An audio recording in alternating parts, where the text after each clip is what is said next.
Hello, the internet. My name's Jared Logan, and this is GM Toolbox from the Stream of Blood. In this series, we're going to show you how to mix and match rules from a bunch of different role-playing games to make your tabletop campaign way better, stronger, faster, more virile.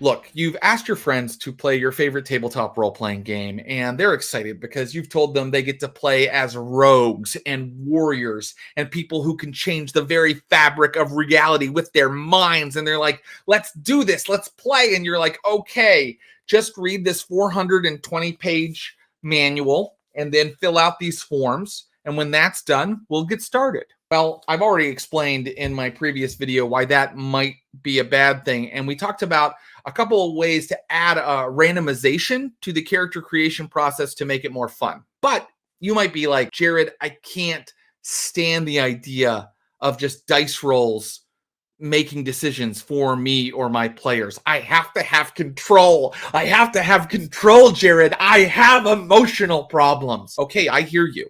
Relax.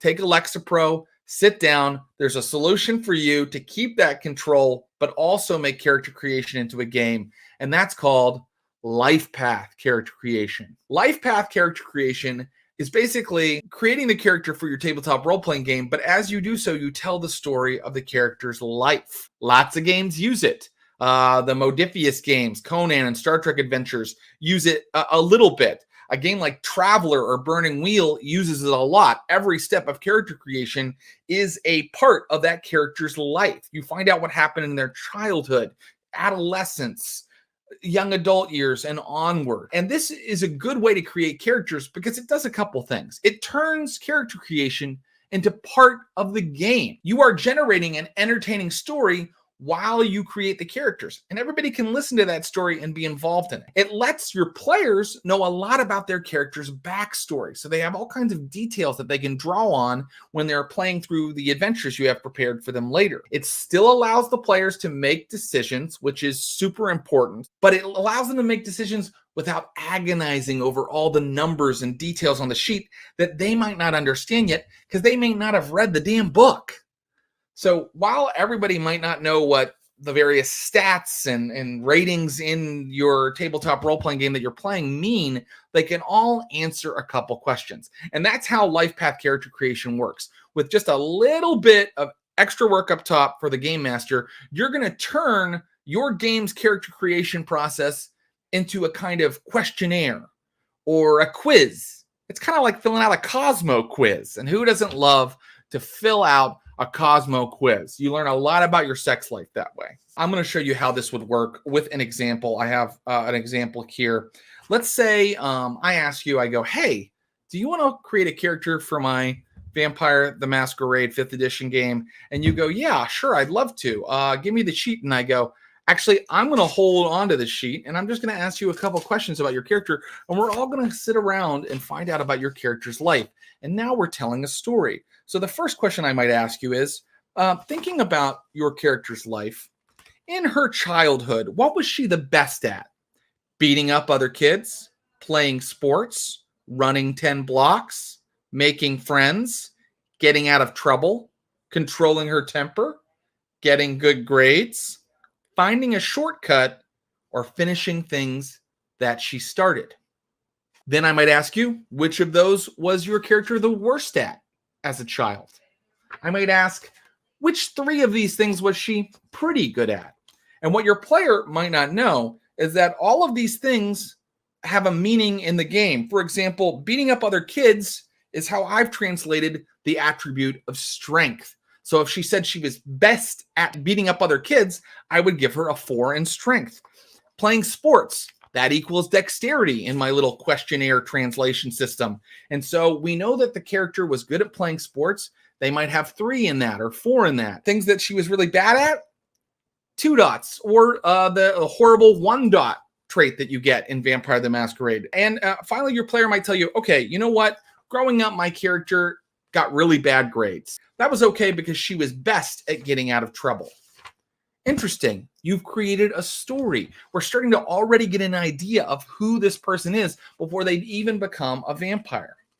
And you can tailor this to fit your chronicle. Like I've chosen beating up other kids, playing sports, and running 10 blocks. That sounds like a modern American setting. But if you were setting your game in ancient Rome or World War II, your questionnaire would be different. And all you're doing is taking every character creation decision and translating it into a Cosmo quiz. Speaking of tailoring it to fit your chronicle, which of these describes what your character did with her life? 1, my art is my life. 2, spent all day on the internet. 3, tried to make as much money as possible. 4, joined the police force. 5, got high. 6, spent time in and out of prison. 7, grad school. 8, 3 words, party, party, party.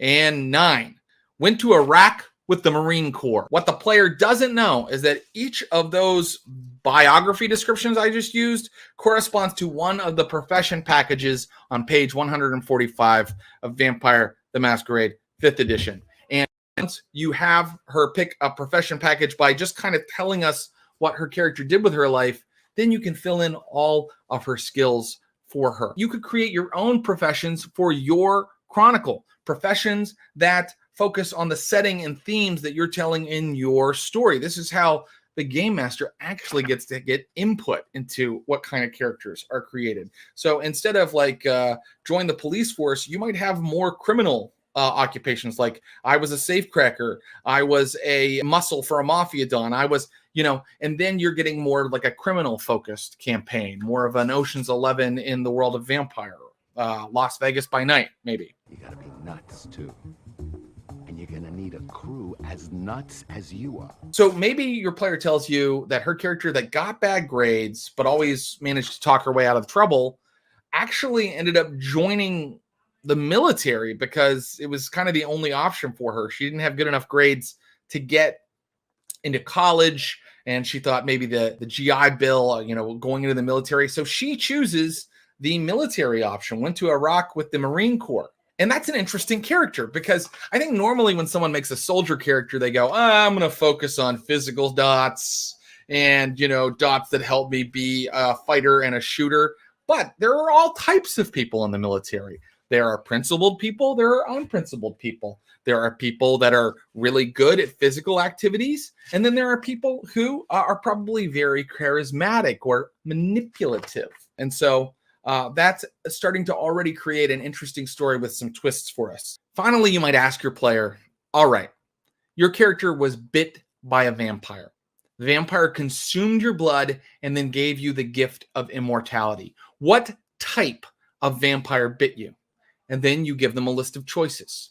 It was a tattooed punk. I thought I'd won the fight, and then he bit me. It was my therapist. There was a reason that she would only take appointments after 7 p.m. A vagrant. I shouldn't have been walking alone through the park that late at night. My boss. Turns out that promotion came with more than just stock options. A hitchhiker. We drove for hours and she told me about the places that she'd been. Or the anointed one. He is chosen, and then he chose me. Now, if you've ever played Vampire or you've read through it, you know that all of those kind of evocative choices I just listed are really clans in Vampire. It's just a description of the clan from the point of view of a character who's just met one of them for the first time and doesn't know all the vampire politics. So by choosing one of these, your player is choosing a clan. And you could, again, tailor this to your chronicle. Maybe you make it less obvious so that, nobody could even know what clan they're choosing by which of these choices they picked.